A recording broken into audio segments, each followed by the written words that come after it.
we journey along, we have people who are also journeying. And tonight we're excited to have another guest here with us, very, very close from the bloodline. And I'm excited to have my sister here with me tonight on This Is Us. Kadish, nice to have you, nice to have you, nice to have you with us tonight. And tonight we are going to be talking about something that is very sensitive, very intimate, something that can affect individuals collectively, as a family, and as a society. And we all know the society in which we now live, and how tonight's topic is so critical in how we navigate what's happening in our society, in our families with us. And that's what we're going to talk about. We're going to talk about emotions and how our emotions form a part of who we are, how they can spiral out of control, how we can manage them, what it looks like when somebody is emotionally healthy, how it looks like when somebody is emotionally unstable, what does their life look like, their relationships, interpersonal, personally, within their families, within their society. And so tonight we're going to touch on that topic. Someone who is emotional, who has been emotionally neglected and now suffer from, the effects, negative effects of being emotionally abused or neglected. And tonight I have my sister here with me, as I said before, my esteemed guest, and I just want to officially introduce her. I should know everything about her, right? But I had to just write it down because, we're so multi-talented. So tonight we have Kadish Berry-Rattray with us. Kadish Berry-Rattray is a trained and practicing guidance counselor who is also a trained life coach. She works with men, women, children, and adults to get them from where they are to where they want to be, one goal at a time. She has worked in the infant, primary, and secondary sector of education and is currently at the Cedar Grove Academy, where she is the guidance counselor with responsibility for upper school. Mrs. Berry-Rattray enjoys watching documentaries and meeting new people. This she attributes to her warm and fun-loving personality. She's a past student of the Teachfield High School, which has positioned her for her studies when she started college at Jamaica Theological Seminary. Big up all the seminarians out there, where she did her Bachelor's of Arts in Guidance and Counseling. She loves cooking and baking, but unfortunately don't do it as often as she would want to. She is married and is an unapologetic believer in the gospel of Christ. Welcome and good night, Kadish Berry-Rattray, my sister, to This Is Us podcast. Finally, you are here with us. As we approach episode 11, we have gone through so many exciting conversations over the past weeks. We talk about different topics that affect each of us in a different way. And tonight is no different. You're in the education system. You're in the field of the helping profession. And tonight we're going to be talking about a huge topic. It's so multifaceted. It has so many pieces, and sometimes when those pieces fall apart or they're misplaced or they're loosened, what can happen. And we're talking about our emotions. We're talking about an emotionally neglected person. What does this look like? And so tonight, tell us, what is emotional neglect? What is that? All right, so good evening, Latoya. Good evening, Teddy. It's a pleasure being here with you all this evening as we discuss this topic. So emotional neglect is where a person's feelings, a person's emotions are oftentimes rejected or disregarded and invalidated. And so they oftentimes they themselves sometimes end up not valuing their own feelings, and then it can spiral out of control, and it can lead to many different things, with some of which we will share tonight. Hi, Kadish, and good evening to everyone. It's good to be back here again. Good to have you, Kadish. All right, so you've given us the introduction a little bit about what is emotional neglect. I came across an article from Psychology Today that I found particularly interesting, which led to us having this focus this evening. Right. So I want to start with some scenarios or case studies, if you will. Just share 3 of them. They started the article with. So the article is on Psychology Today, as I indicated. Lauren and Rachel are good friends and have known one another for years. Lauren feels like she can go to her friend for advice and often remarks on how Rachel is such a good listener. But recently, Lauren has noticed she shares quite a bit more than Rachel and actually doesn't know much about Rachel's personal life. She begins to question their friendship. So that's Lauren and Rachel. Mike is the other one. Mike is a competent project manager who gets along well with the employees that work below him. He is respected for his hard work ethic and dedication to his projects. Recently, his supervisor has noticed that Mike has difficulty when conflicts arise among his team. Mike grows extremely uncomfortable when issues are brought to his attention. As a result, there are multiple unresolved conflicts that are interfering with the workplace environment. And the third and last one, Antonio. Antonio is growing frustrated with his girlfriend when it comes to making decisions. Claudia often deflects when he asks her what she wants, and Antonio is left to pick the meals, plan outings, or even choose what shows they watch together. He finds himself attempting to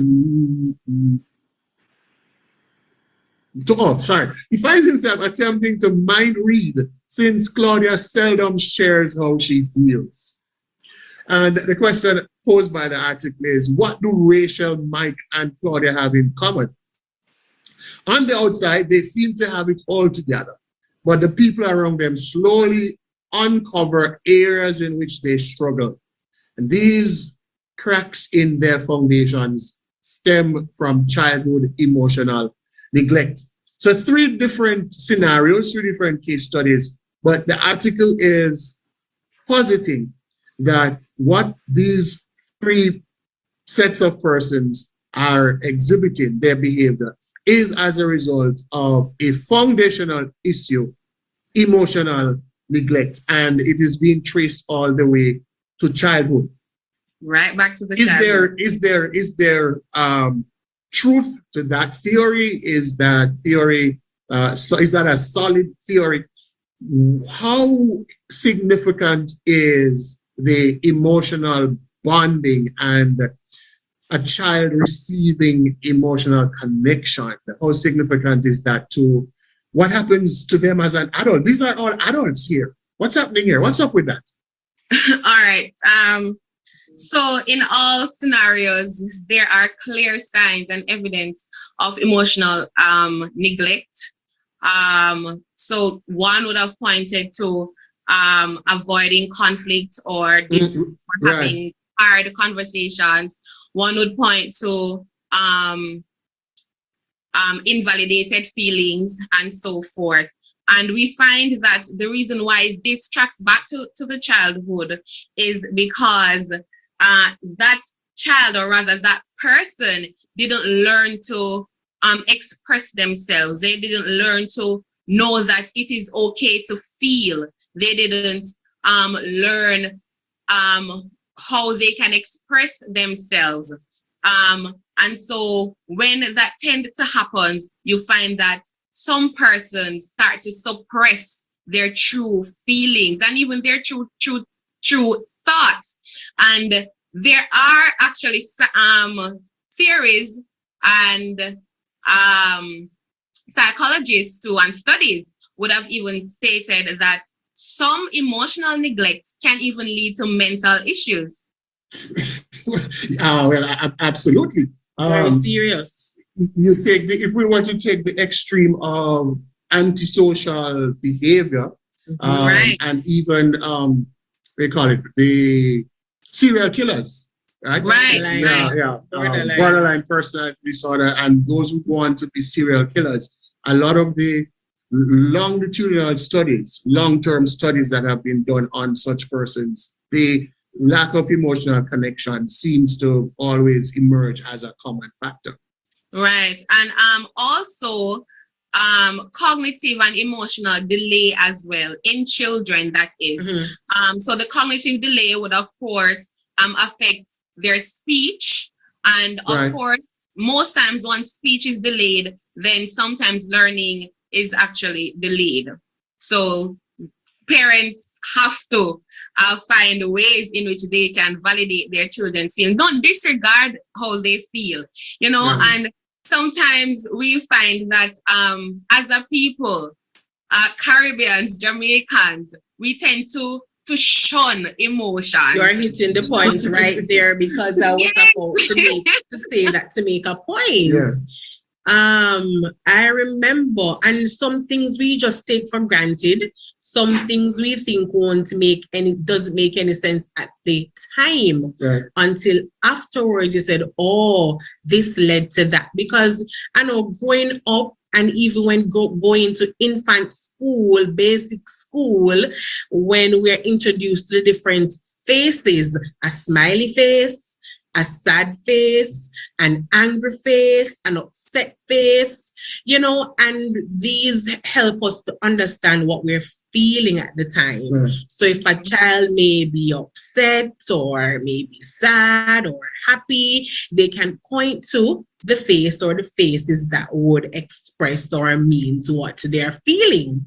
Right. And sometimes these things, and I'm looking back and saying, wow, these things really help children to express what they are feeling. So as small as a child, you know what happy is, what sad is, and it's very important to be able to identify what you're feeling, when you're feeling, and for the adults to know, step in and say, okay, you're happy. That's good. What makes you happy? Or, you're sad now. What is it that happened? Or, for example, as a parent who may have a child who is disruptive, or a child who's having an issue, if they make an outburst, or we feel as if the child is overreacting, we don't stop to think or to say as adults, as parents, all right, we want to quickly calm down the child. Just calm down. Yeah. But the child just wants to express, I am upset about this, or I am angry about this situation. So we don't try to identify help the child identify, what's causing this sadness, what's causing you to be angry. Maybe something that I said last week, that the child is still trying to grapple with, and everything the parents say after that just further upsets the child. Mm-hmm. And so many things get built up, and then the child just bottles up everything, because we move from sad, frustrated, unhappy, upset, and the child, and just into adult life now. And as you said earlier, the child bottles that up, and now is spiraling out of control because mommy didn't realize I was upset, angry. We didn't talk about the elephant in the room. We didn't discuss or help me to navigate through these feelings. And now child becomes an adult, and now the society and relationships and families And even that individual is in so much trouble, and now damage control may take forever, So all these things are happening, and you as a guidance counselor in the education system, I'm sure you see many of that behavioral outbursts. Yeah. Or being showcased rather at schools now from the various levels. So when those issues come in front of those individuals come in front of, what do they look like? How far are they coming from? Yeah, what are some of the manifestations that you experience like, how far as an educator? All right, so I would just like to add to that they are not always aggressive, because there are some passive forms as well. And being withdrawn, and then of course you have the self-soothing behaviors. So as a child, some of those self-soothing behaviors, maybe some sucking and biting the nails, and even signs some persons may misread as autistic behaviors like rocking and making cooing sounds to themselves. And as you get older, some of these soothing tends to change a little. They may become, you may eat more than you regularly eat. Right. They comfort foods, eh? Right, comfort food. So you prefer sweets and so forth. Those are self-soothing type of behaviors as you get older into adulthood. Some persons overspend, all right? Because they just want to pacify themselves. Yeah. And of course, you would have shared some of the aggressive forms, such as fights, feeling angry, even when you don't know why you're angry, you are just angry, and so on. And of course, we have others such as attachment issues as well. Just to share, quite recently, a male student, we have someone at our school on practicum, right? And I was the male entered my office, and I was introducing him to her, and he looked at me in a funny way, and I was like, "What is it?" And he said, "Miss, you leave?" And I said, "No, I'm not. She's just here on training as a guidance counselor, and so she'll be shadowing me and so on." And then he said, "Miss, you can't leave, Well, you can't leave until me leave. Don't leave till me leave, here, miss." And so you find that sometimes they become so attached to you too, because you are showing them what they didn't have at home, or rather in this case, what they don't have. There you go. And something happened too where I denied him access to something, and he came back to me the following day and said, "Miss, you still love me?" And I said, "Of course, nothing is going to change my love for you, not because that happened, So you'll find that happens sometimes, and that points to the issue of being afraid to acknowledge someone else's feelings, or misreading situations, or being afraid to have hard conversations because you are afraid of the person being upset at you, being mad at you, because you don't want them to leave you.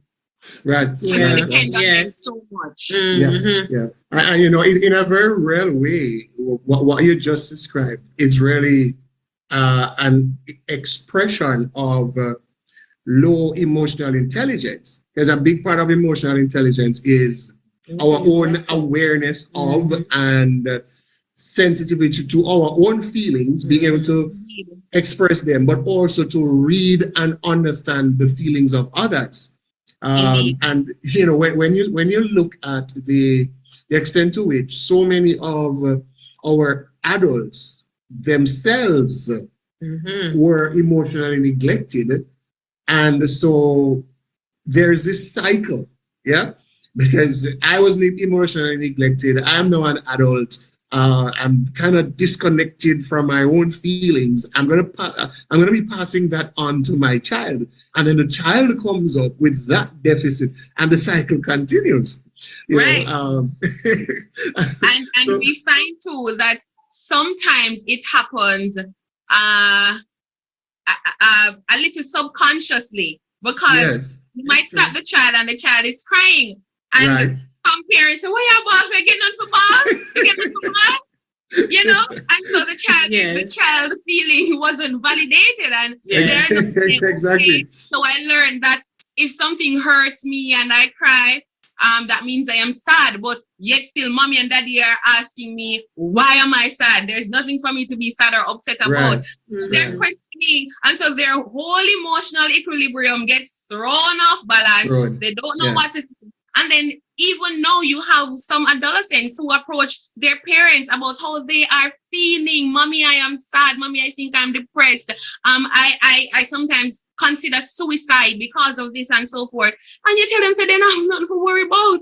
They don't have no JPS to worry about, no water to worry about, no mortgage to pay, whatever. And so I think that's a coping mechanism. And it's our own ignorance, but learn behavior as well. Our own ignorance. But it's very important and interesting to note what was passed down to us. Exactly. Yes, and it's important with our children as well, because even as a mother, I try to have, I always have, when I need to have the hard conversations with my son. Right. You know, I don't try to pretty up and say, oh, everything is going to be okay. You don't need to do this. I said, yes, this happens, but this can also happen. And I try to get from him a sense of what he's thinking, feeling about a particular situation, especially if he does something to upset me. And I said, you know, Zaken, when you do this, you upset mommy. So, you know, we need to fix it. We need to fix it so that it doesn't happen again, or like this or in this way, you know, so we can have a better thing going. Right. You get me? So I try to, and it's a journey, you know. So you learn from one thing, you go on to the next, you learn each stage of their growth and development, because I'm watching him grow and he changes ever so often in terms of his thinking, his thoughts, you know, the conversations that we have. And I try to be very real with him as a mother, and then daddy, you know, has his own role to play. So, you know, we try to have that balance. We're not perfect, but we try to have the balance, you know, that so he can cope. And I mean, as a parent, and I'm not sure if parents come to you for advice, you know, but as a parent, you, and even now, I'm concerned about, you know, my child and how the whole system is just going, and how dangerous it can be because of the manifestation now of the things that are suppressed or the things that have been bottled up, and, you know, people not understanding me, and I want to be understood. And, you know, and you mentioned even the suicidal thoughts, and even those who go to the very end. It's very, very crazy. Yeah. I you know, the truth is, as we say here at the This Is Us podcast, is our stories, your stories, our journey, your journeys. So I think for us as adults, especially those of us who are parents, it's important that we are honest with ourselves, that, you know, we are on our own journey. You know, we've had our own experiences, and we're in a state of flux, right? None of us have arrived. We're still learning. So now that I have children, I'm every now and then it just hits me so. Yeah, children. I'll move from child to children really quickly. Every now and then it hits me really, really very plainly how much of myself I see in my son Zach and Asiel. And then sometimes I just have to laugh. So I might be by myself and I'm just laughing to myself because, so for example, I mean, when I was growing up, the way my parents tried to teach me the importance of being responsible and taking responsibility. You know, I had to go to the fields. I had to take care of the animals before going to school and so on. I had to walk to school. You know, I walked barefooted to school and all of that. He is in an entirely different time, right? He now has access to things that weren't even existent when I was growing up.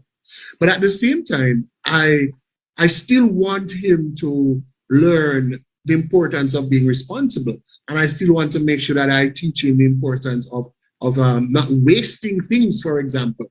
So I try to do that, but then I remember while doing that, I remember how upset I used to be and how much I used to think my parents were just the most miserable and disgusting people when they were trying to tell me things like, eat this because that's what we have, and be thankful because some people don't have anything to eat. I didn't care about that at the time.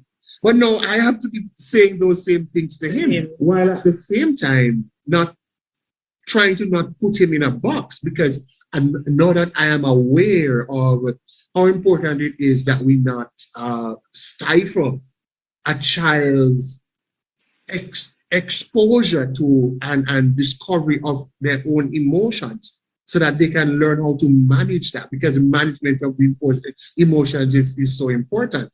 And the more we curtail and the more we push back at a child's desire to express and to work through the emotions, is the more the child is going to be reserved, for example, and shy and not confident in themselves, right? So, which is why one of the signs that the article says, knowing a likely indication that an adult may have suffered from emotional neglect, is where the topic of the conversation is seldom about themselves. They have difficulty talking about themselves. They will talk about others, but they hardly share about themselves, like we saw in that example.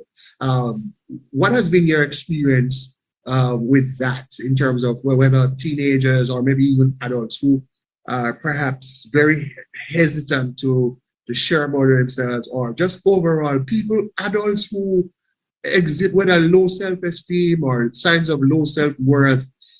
How does that present itself in your experience in the education sector, or as a counselor in general? All right. There are a few things that you say that I wanted to make mention of, or capitalize on rather. So you mentioned that when you were younger, your parents would have you tend to the animals and so on.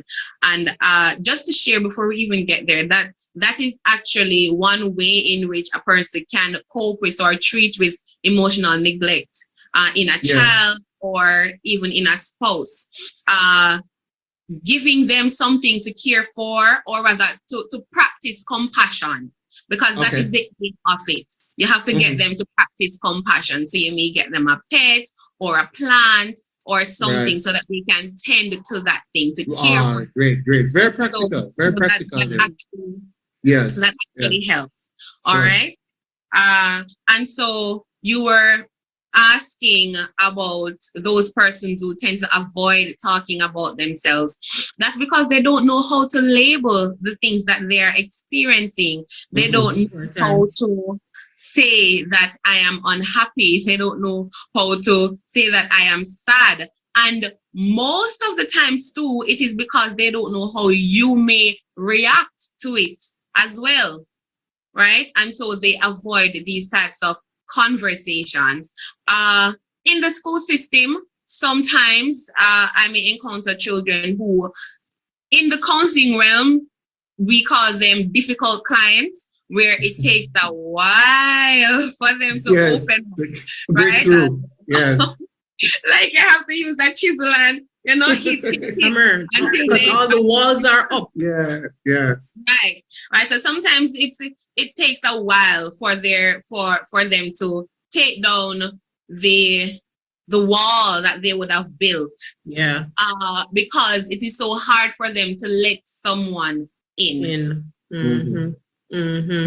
And following up on that too, I wanted to make this point, and also I think where we want to even talk about a little bit more. Most emotionally neglected people are very giving and caring, but they are not great at self-disclosure, as we said a while ago, or dealing with conflict, which we now realize that conflict is one of our biggest enemies in this society, whether it be between adults, children, teenagers, relationships. We see on the roads, we see how conflict is disseminating our society, how people get cut down, killed just because they don't know how to label or to step away. I am upset, I'm angry, I'm just going to walk away, take a breather. We see where conflict is now our greatest enemy. We do not know how to resolve conflicts amicably. And I think just because we don't know how to have hard conversations now, how do you deal with situations like these in your own space as a counselor when children or even their parents, because I know you counsel with families as well and with communities, when conflicts arise, the root of it, how do we kind of manage or, navigate through conflict so that it doesn't elevate into a big thing? We want to nip it early. How can we, start the conversations to deal with conflict so that we can have a better looking and behaving society, just to start the conversation around that with among ourselves. All right, so you started by talking about someone who is very giving, and sometimes those persons are misread as also very caring, but then they don't reciprocate same for self. That is because would have because there's lack of self-care. Lack of self-care, Kadish, is itself another strong indication of someone who may have suffered emotional neglect. Right. It all ties in. Exactly. They don't believe that they are valuable enough. To receive love. Yes. Right. Yes. And so you find that they do a lot of self-sacrifice, always looking out for others, tending to others, on the phone late at night, ensuring that everything is okay with you, come to your home early morning to wash your clothes because you're not. And people may think that the first to arrive at church. We're the first to arrive at church, the last to leave church. We tend to over exert ourselves in our jobs and so forth. And it is all because you don't think you are worthy enough to receive all of that investment from others. Yeah. So we need to look out for that. That's sad. I mean that's sad. No. That is just sad. So you're telling me if my boss sees me overworking myself, what? If you notice that there's a colleague of yours who just always reach your work early, always be the last to leave, is not as involved sometimes with the social things. Right. Yes. Those so that's an indicator. An indicator. Not necessarily. Right. By themselves. Yeah. By itself, it may not be, because it's a combination of things, right? So just as though if you are going to diagnose somebody, you can't just say, oh, they're always sad, so they're depressed. No, you have to probe the matter, right? But those are still signs that you can look out for. Could you repeat the other question? So they're not great at self-disclosure or dealing with conflict. So we are now on the topic of, conflict resolution and management. Yeah. Yeah, the whole connection between emotional neglect and a hesitance to deal with conflict or an inability to process conflict and handle conflict. And so you go overboard when disagreements, would come up. Or you sweep it on, you always avoid it, sweep it under the carpet, which then leads to a multiplication of situations. Lots of elephants. All right, so I would say that there it may be two ends of the spectrum, where there are some persons who are very aggressive towards something, and then there are some persons who are avoidant of it. So for those persons who are aggressive, towards those things and are not able to have amicable conversations, dialogue about an issue, but they always rile up, getting at them feelings, quote unquote, and always willing to just cut you off. Like, Yes. I don't care, you mean nothing to me. Me never born come see you. Yeah, that's just and you are give me banana, and then you are feed me. So you're ready to cry and walk away. Right. So there are those persons who are always ready to just cut you off because for them, they would have built a wall so high where they would have convinced themselves that they are okay being alone. They're okay by themselves. They are all sufficient, one man island, and that is self-actualized. They have just isolated and they're okay right here in their little box. And so they're willing to cut off anybody. They don't want ear, so them need to change. They don't want ear. Whoa, what them say affect you because you should have did vex. If you know say some mistake, you should be offended and so forth. Those persons, and they tend to portray having what we call broad back. Right.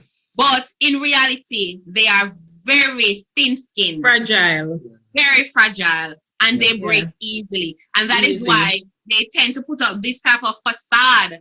And they are bullies as well. Yes, true. I know a lot of those people. Right. I was talking to my students about bullies, that bullies tend to attack first because they want to drive fear into those that they want and then they're usually easily cut down after. Exactly. You know, exactly, right? And then on the other side of the spectrum now, there are those who are just unwilling to have that hard conversation because they are fearful of how you may react, because they don't want to leave. They don't want you to leave them. They don't want to think that you feel differently about them or you're going to judge them or anything like that. They're just so fearful of it all.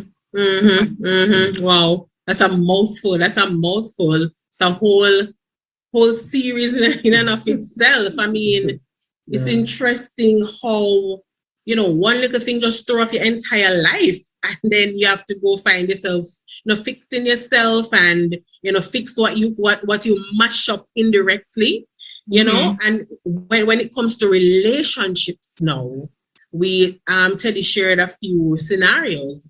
Persons persons with those kinds of what you call it, babe, who would suffer emotional neglect when they find themselves, wanting to have a partner, and the two personalities clash, and the partner reminds them of something in the past, or what their mother said, what their father said, or their grandmother said. That one thing can just mash up a good relationship, and the other partner may be left wondering, so this one little thing made this whole thing just mash up, and the years just don't mean anything now because of one little thing that he said or she did that reminded you of something that happened 15 years ago that you yourself didn't even realize that was a factor that that affected you so negatively, and so the entire relationship mash up now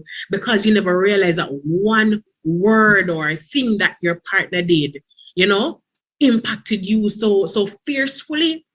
I know you have to go run into counselors to fix it, getting help, seeking help, which is good because I'm glad that there's help to go seek and find, so I'm glad that is there. But also too, when we can identify, as we have been saying, when we're adults and we are teachable and we can identify these things that affected us, we mean well. Some of us, we do mean well and we want to seek help, get help, and to try to connect with what hurt us in the past or what may have broken us in the past. We want to fix it.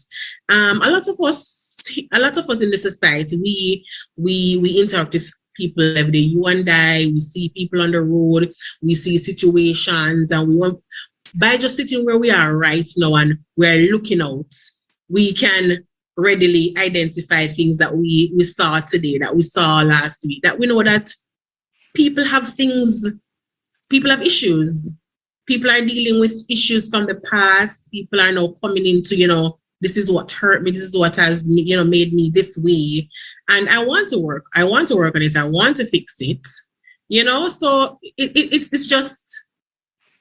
And sometimes too, you can, as you said, you can do some introspection and to see how perhaps you might have misread some situations. Right, I'm just quickly going to share, and I'm sure my dear mother, Melvin Berry, must be watching. Yes, she is watching.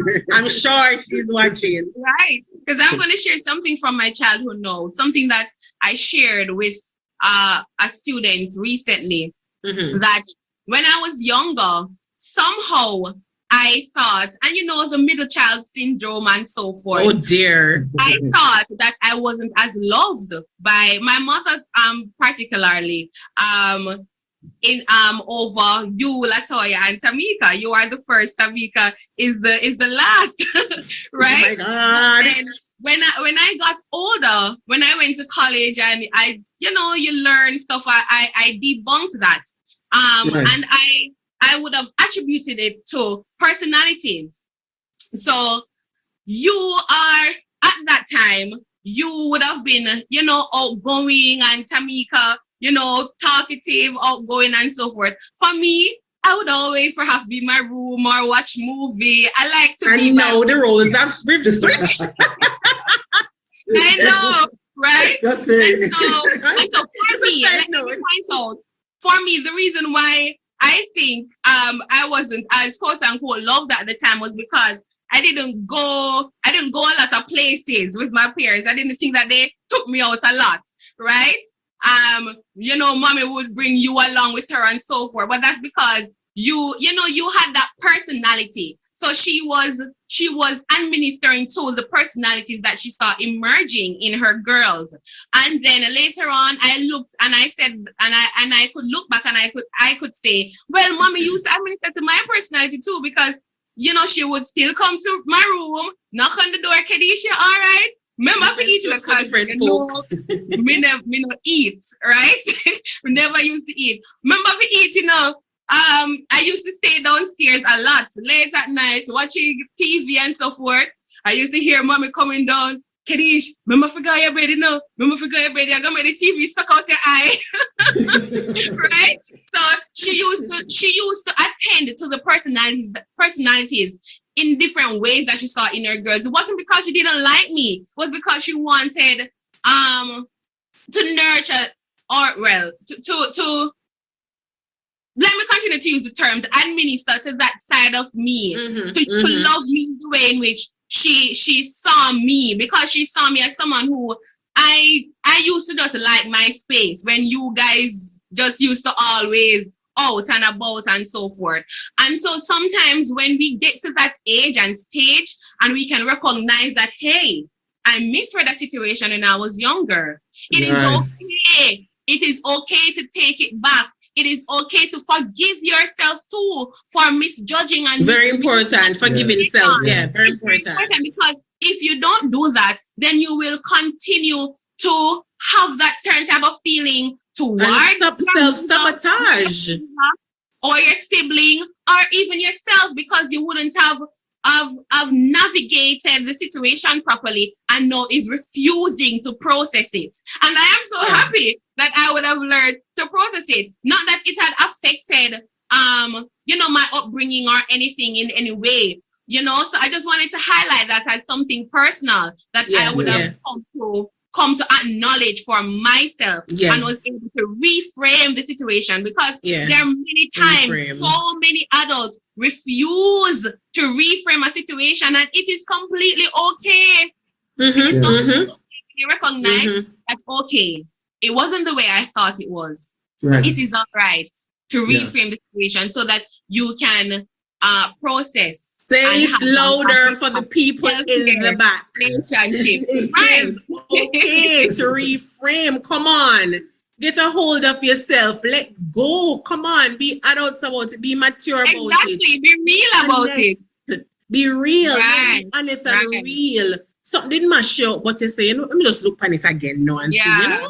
Yeah. maybe me did And too if much. you look at it, and you can be honest, I can say perhaps in the home, I got most of the attention, and you Say guys that got again. most of the Say attention that outside. again.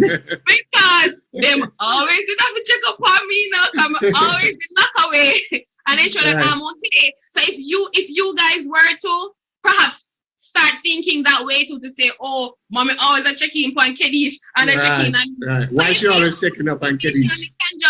So it is important that we try to always look at both sides of the coin. Mhm. And it is okay to, as I said, reassess some situations. Yeah, and it's okay not to be okay as well, and then be okay afterwards. Let me just put this as a side note. Thank God for the Jamaica Theological Seminary and the well-rounded courses that it offered and still offers. I know. Yes, we got the seminarians. Yes, I have to make that as a side note. So yes, from JTS students, yes, Teddy Jones, Latoya Berry Jones, Kedish Berry Rattray, graduates, proud graduates of the Jamaica Theological Seminary. Help us to be the better persons that we are today by really bringing reality to us to make us see how the world works and we're still on that journey. That's why we are here tonight, sharing our stories. Thank you, Kedish, sharing your story. We're still on this journey. We're still discovering self. There are going to be many, many more things for us to reframe and to reflect on and just to move on. So it's very, very, very important. So very important. We have a comment here on our platform. Let's go. Right. So just want to shout out those viewing on YouTube. And so we have Matsia saying, great topic. And Andre M, eye-opening conversation. Spacey Shepherd Boy 29 says, that's true in relation to what you shared about the importance of reframing. All right, so we've been chatting with Kedish Berry Rattray, guidance counselor, life coach, and counselor in general, and we're talking about emotional neglect. What are the signs in adults in particular that a person may have suffered emotional neglect? And when you spot the signs, what can you do? We're going to take a quick break, and on the other side of the break, as we get into the final segment of episode 11, we're going to look at a couple more signs quickly, and then we want to focus a bit more on how can you heal and improve and grow if you yourself identify that, hey, even from this evening's show, that maybe I have some emotional neglect pieces that I need to work through, or I think my partner may be showing some signs here. What can you do? How can you work through that? Stay with us. We'll come back on the other side of episode 11 of that This Is Us podcast. All right, and we're back. All right, so what are some of the other signs in adults that a person may have suffered emotional neglect in childhood? From the article from Psychology Today, they'll just share a couple more quickly. They minimize their own needs, and Kedish spoke to us about that. Serving everybody else and no time for yourself, no time for self-care. They have trouble showing and communicating how they feel. Right? And we have seen how negatively this can affect an individual. And we just want to, for all our listeners out there who are listening and watching, it's okay to express how you feel. It's okay to be comfortable with what you're feeling. As Kedish was saying, labels. Sometimes you don't know how to label or label correctly. Things may have gone wrong, but seeing that we are here where we are now, how can we at this point, be able to label how we're feeling and be comfortable talking about such feeling? Especially for us fellas. Fellas, talk some more. Fellas. Yeah. I'm not a fella. Go fella. Go fella. Fellas, we come into this thing with a bit of a deficit. Naturally, we are not as expressive with our feelings, but we have to work hard at it. You know, in the last couple of days, I've been seeing so many stories of men committing suicide, men just ready to give up, and it's really serious. We have to come to grips with our emotions because it's an important part of our mental health. We're gonna deal with that on an episode coming up soon, but naturally it's more difficult for us, but we have to do it, right? And then to adults who may have been neglected emotionally as children are uncomfortable, very uncomfortable when people around them openly speak about and share their feelings. You know, they may freeze up or start apologizing unnecessarily, or they may even leave the space altogether because you are so disconnected from your own feelings that seeing a person in your space emotional intelligence again. There you go. Emotional intelligence. Openly share about their feelings, it makes you very uncomfortable. All right. So what to do if you think someone has childhood emotional neglect? Kadish, what are some of the things that can actually be done? You gave a very good practical suggestion earlier on with giving the person a plant or a pet to take care of. What else? As we come to wrapping up the show this evening. All right, so it's very important that you examine your emotional needs. What are those things that you would like? How it is that you want to feel loved? What are your love languages? How can you even love yourself? Try to practice self-love and self-care. Very important. Try to talk about your feelings. Start with small things. It's okay to start with small things before you try to delve into the childhood heart matters. And 100% of the times, those heart matters will require counseling. Yeah. And so reach out to someone for that help.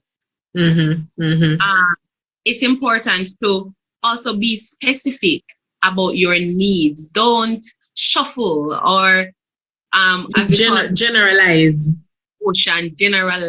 and so forth. Be specific about what you want, about what you need, about your expectations, and find that this tends to affect a lot of relationships. And it was even in one of the scenarios that was shared in the article where the male always had to choose for the girlfriend because she can't make up her mind. Yeah. She can't make up her mind, right? So be specific about your needs and your wants. And as I said before, practice compassion. You can practice self-compassion as well as you can practice with others, or until you get there, you can get something small. Get a small plant, talk to it in the morning, water it, put it out for sun, Get a pet. You can start with a small pet like a fish, very low maintenance and so forth. And pay attention to your emotions. Recognize, and it's okay you can journal these things too. Or use a mirror. Recognize those things that cause you to feel upset, sad, angry, overly hurt, and because when you go home, you can write it down and say, today I was hurt because teacher said this or my boss did that. And you can try to reflect and think about what could have possibly caused you to feel that much hurt or pain because of that particular reason. All right. So pay attention to your feelings and emotions. Be mindful too, to not become impulsive. All right. Because we may tend to become reactive to situations instead of reflective. So it's important to reflect about and not to gaslight. Right. Yes. to reflect on situations and see how best you can navigate it in the future.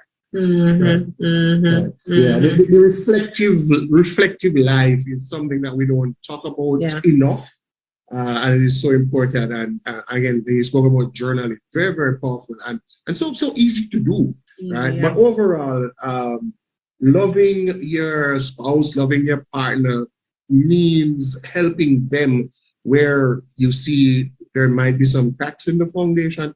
And I'm glad that you spoke about compassion. And it's all about support, the network of friends, family, helping the person to take small steps and celebrate the small steps, right? Now, talking about celebrating stuff a while ago. So we are in big trouble. All of us are in big trouble. Daddy's going to beat all of us because Daddy's a seminarian too. Daddy went to JTS as well. Right? So here on the This Is Us podcast, it's our story. Your story. So I went to JTS. Yes, Daddy, of course. I became a lecturer at JTS.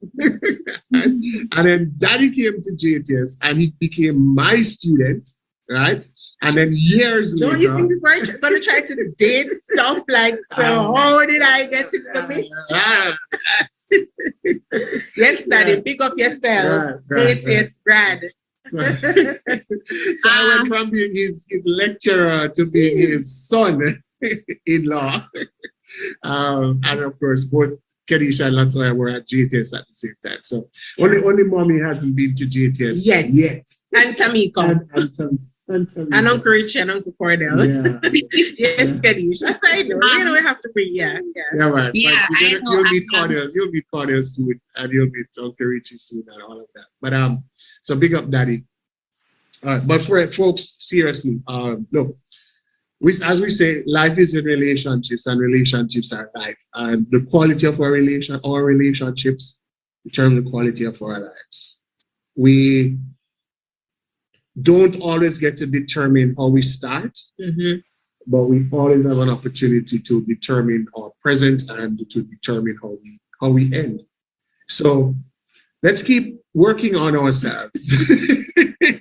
Final word, Kenish.